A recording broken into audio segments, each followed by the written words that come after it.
আসসালামু আলাইকুম। আজ 14ই আগস্ট 2025 বৃহস্পতিবার। আজকের প্রধান প্রধান খবর নিয়ে উপস্থিত হয়েছি আমি আনোয়ার বাবু। অন্তর্বর্তী সরকারের নির্দেশনা অনুযায়ী আগামী বছরের ফেব্রুয়ারির প্রথমার্ধে জাতীয় সংসদ নির্বাচন অনুষ্ঠানের প্রস্তুতি শুরু হয়েছে। ডিসেম্বর মাসের শুরুতে ভোটের তফসিল দেওয়ার কথা বলেছে নির্বাচন কমিশন। নির্বাচনী হাওয়া বইতে শুরু করায় রাজনৈতিক দলগুলো এখন সম্ভাব্য জোটের জন্য আসন ভাগাভাগির আলোচনায় গুরুত্ব দিচ্ছে। ছাত্র জনতার অভ্যুত্থানে নেতৃত্বদানকারী তরুণদের দলের একজন নেতা হঠাৎ ফেব্রুয়ারিতে নির্বাচন হবে না এমন আওয়াজ তুললেও সরকারের দুজন প্রভাবশালী উপদেষ্টা ভোট না হওয়ার বিষয়টি জোরের সঙ্গে নাকচ করে দিয়েছেন। আওয়ামী লীগকে বাদ দিয়ে নির্বাচন করলে তা গ্রহণযোগ্য হবে না বলে মন্তব্য করেছেন জাতীয় পার্টির চেয়ারম্যান জি.এম. কাদের। তিনি বলেন, আওয়ামী লীগ যখন জামায়াতে ইসলামীকে রাজনীতিতে নিষিদ্ধ ঘোষণা করেছে আমি তার প্রতিবাদ করেছি। একইভাবে এখন বলছি আওয়ামী লীগকে বাদ দিয়ে নির্বাচন করলে তা গ্রহণযোগ্য হবে না। গতকাল বুধবার বিকেলে কাকরাইল জাতীয় পার্টির কেন্দ্রীয় কার্যালয় মিলনায়তনে জাতীয় পার্টি ঢাকা জেলা শাখার মতবিনিময় সভায় প্রধান অতিথির বক্তব্যে তিনি এসব কথা বলেন। এর আগে গত মঙ্গলবার জি.এম. কাদের এবং জাতীয় পার্টির যুগ্ম দপ্তর সম্পাদক মাহমুদ আলমের সাংগঠনিক কার্যক্রম পরিচালনার উপর থেকে অস্থায়ী নিষেধাজ্ঞার আদেশ প্রত্যাহার করেন আদালত। একই সঙ্গে তাদের মামলাও প্রত্যাহার করা হয়েছে।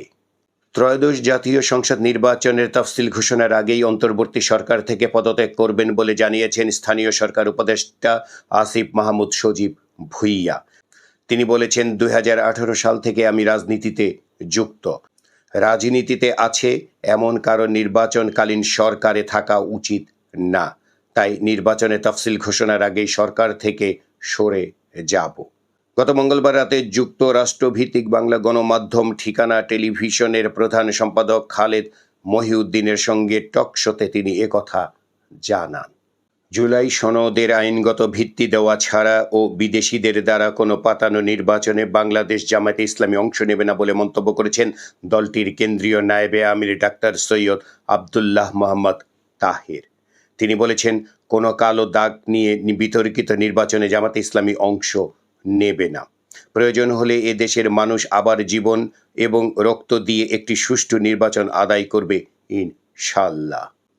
অন্তর্বর্তী সরকার গণতন্ত্রকে শক্তিশালী করতে প্রতিশ্রুতিবদ্ধ বলে জানিয়েছেন প্রধান উপদেষ্টা ডক্টর মোহাম্মদ ইউনূস। তিনি বলেন, আমরা 2026 সালের ফেব্রুয়ারিতে একটি অবাধ, সুষ্ঠু এবং নিরপেক্ষ নির্বাচন আয়োজনের জন্য কঠোর পরিশ্রম করছি, যাতে জনগণের হাতে ক্ষমতা হস্তান্তর করা যায়। আমরা গণতন্ত্রকে শক্তিশালী করতে এবং ক্ষমতার প্রকৃত মালিক জনগণের হাতে ক্ষমতা ফিরিয়ে দিতে প্রতিশ্রুতিবদ্ধ। গতকাল বুধবার কুয়ালালামপুরের মালয়েশিয়া ন্যাশনাল বিশ্ববিদ্যালয় থেকে সম্মানসূচক ডক্টরেট ডিগ্রি গ্রহণের পর সেখানে দেওয়া বক্তব্যে এসব কথা বলেন তিনি। শ্রদ্ধা ভালোবাসায় শেষ বিদায় জানানো হলো ঢাকা বিশ্ববিদ্যালয় কেন্দ্রীয় ছাত্র সংসদ অর্থাৎ ডাকসুর সাবেক ভিপি মাহফুজা খানমকে। গতকাল বুধবার কেন্দ্রীয় শহীদ মিনার প্রাঙ্গণে সহকর্মী, স্বজন, রাজনৈতিক ও সাংস্কৃতিক ব্যক্তিত্ব সহ বিভিন্ন শ্রেণী পেশার মানুষ অধ্যাপক মাহফুজা খানমের মরদেহে শ্রদ্ধা জানান। তার মরদেহ নেওয়া হয় ডাকসু প্রাঙ্গণেও। ঢাকা বিশ্ববিদ্যালয়ের কেন্দ্রীয় জামে মসজিদে দ্বিতীয় জানাজা শেষে তাকে আজিমপুরে দাফন করা হয়। গতকাল সকালে ছিল থেমে থেমে বৃষ্টি। এর মধ্যেই অধ্যাপক মাহফুজা খানমের মরদেহ নিয়ে আসা হয় শহীদ মিনারে। সেখানে সর্বস্তরের মানুষ তাকে শেষ শ্রদ্ধা জানাতে আসেন। শুরুতে তাকে গার্ড অব অনার প্রদান করা হয়। মননশীল সাহিত্যিক, শিক্ষাবিদ ও প্রগতিশীল আন্দোলনের অন্যতম নেতা যতীন সরকার মারা গেছেন। গতকাল বুধবার বেলা 2:45টার দিকে তিনি ময়মনসিংহ মেডিকেল কলেজ হাসপাতালে শেষ নিঃশ্বাস ত্যাগ করেন। মৃত্যুকালে তার বয়স হয়েছিল 90 বছর। চোখের চিকিৎসার জন্য থাইল্যান্ডের রাজধানী ব্যাংককে গেছেন বিএনপির মহাসচিব মির্জা ফখরুল ইসলাম আলমগীর। গতকাল বেলা 11:15টার দিকে থাই এয়ারওয়েজের একটি ফ্লাইটে তিনি ঢাকার হজরত শাহজালাল আন্তর্জাতিক বিমানবন্দর ত্যাগ করেন। সঙ্গে তার স্ত্রী রাহাত আরা বেগম আছেন। রাজধানীর বাংলাদেশ চীন মৈত্রী সম্মেলন কেন্দ্রে আজ শুরু হচ্ছে 3 দিনব্যাপী হজ ও উমরাহ মেলা। জুলাই আগস্টের আন্দোলনে আশুলিয়ায় গুলি করে হত্যার পর লাশ পোড়ানোর ঘটনায় করা মানবতা বিরোধী অপরাধের মামলায় অভিযোগ গঠনের বিষয়ে আদেশের জন্য ২১ আগস্ট দিন ধার্য করা হয়েছে। গতকাল শুনানি শেষে বিচারপতি মোহাম্মদ নজরুল ইসলাম চৌধুরীর নেতৃত্বাধীন ৩ সদস্যের আন্তর্জাতিক অপরাধ ট্রাইব্যুনাল ২ এ দিন ধার্য করেন। অন্তর্বর্তী সরকারের ১ বছর পূর্তিতে ৫ই আগস্ট জুলাই ঘোষণাপত্র পাঠ করেন অন্তর্বর্তী সরকারের প্রধান উপদেষ্টা ডক্টর মোহাম্মদ ইউনূস। এর ৭ দিন পর গত মঙ্গলবার বেসরকারি মানবাধিকার সংস্থা অ্যামনেস্টি ইন্টারন্যাশনাল বলেছে, এই ঘোষণাপত্রের সঙ্গে সরকারের কার্যকলাপের সামঞ্জস্যপূর্ণ নয়। পাথর লুটপাটে সিলেটের কোম্পানীগঞ্জ উপজেলার ভোলাগঞ্জের পর্যটন কেন্দ্রে সাদা পাথর শূন্য হওয়ার পর সক্রিয় হয়েছে প্রশাসন ও মাঠে নেমেছে দুর্নীতি দমন কমিশন। পাথর লুটপাটের ঘটনা তদন্তে ৩ সদস্যের কমিটি গঠন করেছে জেলা প্রশাসন। জড়িত ব্যক্তিদের বিষয়ে অনুসন্ধান শুরু করেছে দুদক। গতকাল বুধবার দুপুরে সংস্থাটির সিলেট কার্যালয়ের একটি প্রতিনিধি দল সাদা পাথর এলাকা পরিদর্শন করেছে। বিনিয়োগকারীরা বাংলাদেশের দিকে নজর রাখছে। বিদেশি বিনিয়োগ টানতে হলে সহিংসতা এড়িয়ে চলতে হবে, কারণ অস্থিরতায় সামান্য ইঙ্গিত পেলেই বিদেশি নাগরিকরা চলে যাবেন। তাই কোনো মতানৈক্য থাকলে তা আলোচনার মাধ্যমে সমাধান করতে হবে। গতকাল বুধবার ঢাকায় অনুষ্ঠিত এক সম্মেলনে এমন সতর্ক বার্তা দিয়েছেন বিদেশি বিনিয়োগকারীরা। বাংলাদেশ ব্যাংকের সাবেক ৩ গভর্নর ও ৬ ডেপুটি গভর্নরের ব্যাংক হিসাব সংক্রান্ত যাবতীয় তথ্য তলব করেছে বাংলাদেশ ফাইন্যান্সিয়াল ইন্টেলিজেন্স ইউনিট। দুর্নীতি দমন কমিশনের অনুরোধে দেশের সব তফসিলি ব্যাংকে এ সংক্রান্ত চিঠি পাঠানো হয়েছে। চিঠিতে বলা হয়েছে, যাদের হিসাবের তথ্য চাওয়া হয়েছে তাদের মধ্যে রয়েছেন বাংলাদেশ ব্যাংকের সাবেক ৩ গভর্নর ডক্টর আতিউর রহমান, ফজলে কবির ও আব্দুর রউফ তালুকদার। আব্দুর রউফ তালুকদার পলাতক অবস্থায় গত বছরের ৭ই আগস্ট ইমেইলে পদত্যাগ করেন। ব্যাংক হিসাব তলবের তালিকায় থাকা সাবেক ডেপুটি গভর্নররা হলেন এসকে সুর চৌধুরী, সাবেক বিএফআইইউ এর প্রধান মোহাম্মদ মাসুদ বিল্লাহ ও আবু হেনা মোহাম্মদ, রাজি হাসান, এস.এম. মনিরুজ্জামান কাজী, সাইদুর রহমান ও আবু ফারা মোহাম্মদ নাসের। তাদের মধ্যে এসকে সুর চৌধুরী ও বিএফআইইউ এর সাবেক প্রধান মোহাম্মদ মাসুদ বিশ্বাস বর্তমানে দুর্নীতি মামলায় কারাবন্দী। আসন্ন জাতীয় সংসদ নির্বাচনে কালো টাকার প্রভাব নিয়ন্ত্রণ এবং ঋণ খেলাফিদের অংশগ্রহণের পথ বন্ধ করতে অন্তর্বর্তী সরকার সক্রিয়ভাবে কাজ করবে বলে জানিয়েছেন অর্থ উপদেষ্টা সালেউদ্দিন আহমেদ। একই সঙ্গে তিনি বলেছেন, রাজনৈতিক দলগুলোকেও ইতিবাচক সাড়া দিয়ে চলমান সামগ্রিক রাজনৈতিক সংস্কৃতির পরিবর্তন আনতে হবে। রাজুকের পূর্বাচল নতুন শহর প্রকল্পে প্লট বরাদ্দে দুর্নীতির অভিযোগে ক্ষমতাচ্যুত প্রধানমন্ত্রী শেখ হাসিনার বিরুদ্ধে করা অপর ৩ মামলায়ও সাক্ষী গ্রহণ শুরু হয়েছে। গতকাল বুধবার ঢাকার বিশেষ জজ আদালত ৪-এ এই ৩ মামলার ৩ বাদী পৃথকভাবে সাক্ষ্য দেন।